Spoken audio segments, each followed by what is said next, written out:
clubs on the blues circuit, the sharp-eared Gomelsky found another guitar hero in waiting. I was buttonholed by Gomelsky's sidekicks. They said, you're going to be in a top band. You know, I said, really? When is this? They said to be at the Marquee tomorrow morning, or whatever it was. And smarten up as well. I went, oh, don't like the sound of this. I thought it might have been the Beatles. And I look in there, as a bench with about 20 guitar players there with all their cases. So all of a sudden I was in this sort of audition, and I didn't enjoy that part of it at all. And Keith comes running off the stage with his squeezy respirator, and he said, don't worry, he said, all these people are just, you know, before we knew you were coming, we'd auditioned them and given them the date to turn up, so if you can just sit around and listen to them, or come back in an hour, you know. And some of them were pretty good, and I thought, well, this is a bit embarrassing here. So he said, by the way, what music are you into? And I said, well, blues. And that was bingo, that was right, I said the right thing. He said, play me some blues. He had another puff, and I said, well, I haven't got an amp. He said, just play me a few lines. So I played some Matt Murphy runs and Buddy Guy, and he said, that's it, everybody else, you can go. With Beck in the lineup, the group started to get some limited commercial success in Britain, if not in America. While Clapton had been a blues purist, Beck was open to a more experimental approach. Fuzz tone, feedback, dive bomber runs, and harmonic sustain were all part of his explosive arsenal.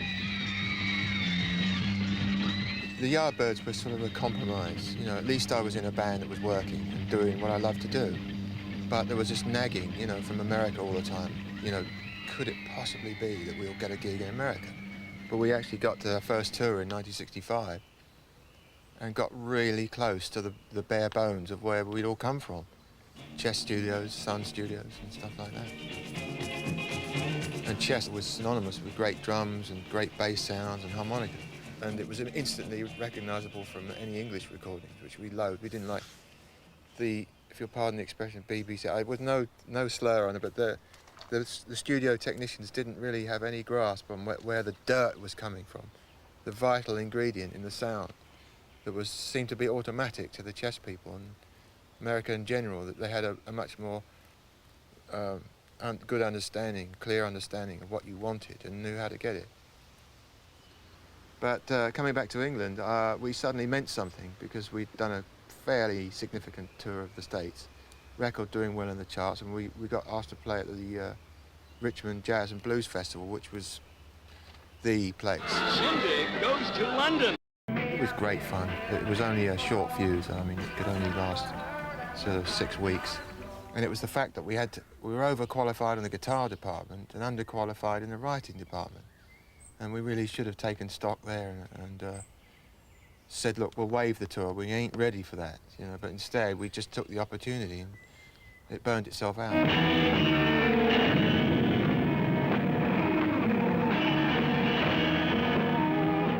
It's 33 days, 25 of those were doubles. So we finished off the first half of the show, and then we'd drive on to the next show. And I mean, we were all in a bus. People were sleeping in the luggage racks. I mean, Beck stood about 3 days of this and jacked it in. Freaked out, went mad, had a breakdown, and I think I walked out and left the band. Some girlfriend rang up and said, you got to hear this guy, Jimi Hendrix. And I went, oh, really? She said, yeah, I was at a club last night. It's unbelievable. And I went, oh, thanks. That's all you want to hear first thing in the morning, isn't it? Someone's outrageous guitar playing. So I went along to see Hendrix at Blazes. It was unbelievable. Great. Great. It was like a bomb blowing up in the right place.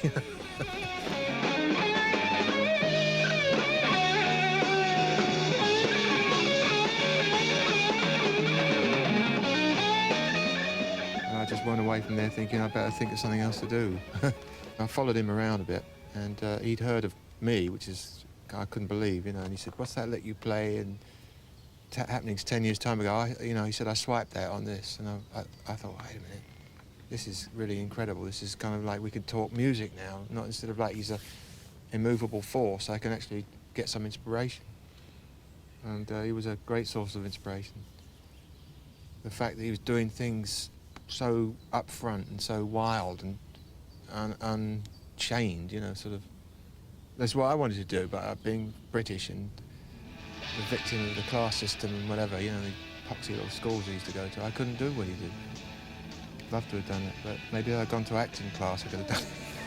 To the blues. Jeff Beck's latest recording showcased his new, heavier sound.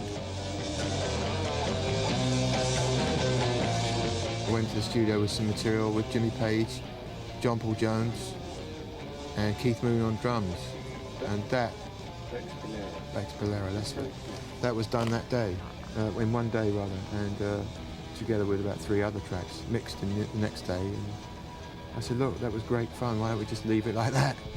You know, why don't we just go on the road? And of course Mooney couldn't, because his contract with The Who was still there, but I think given half a chance he would have done. And Page was certainly interested. We both all sort of bold bass and, you know, nice funky grooves and stuff, and a lot of weird guitar sound. That's exactly what I was doing at the time, trying to do with Rod. But he, unfortunately, we had to cross swords with Robert Plant, who screamed, and Rod didn't scream. Rod used to